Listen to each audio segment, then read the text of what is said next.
Global includes. You can find this in Site Settings, Global Includes.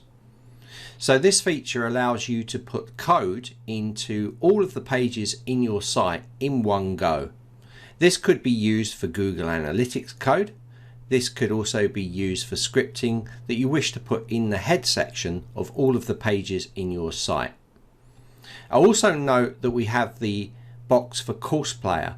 This is for the curriculum of your site. So if you want code to be in this area as well, you can paste code in here. Please note you can also paste CSS into both of these areas. If we go over the little question mark, it will give you a bit more information.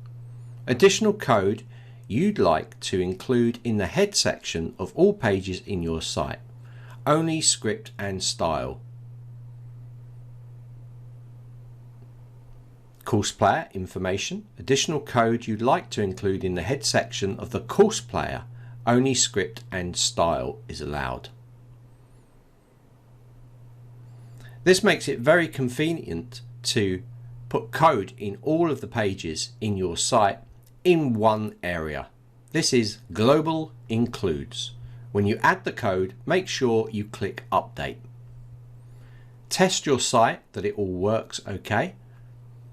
If you have any problems, delete the code and click Update again.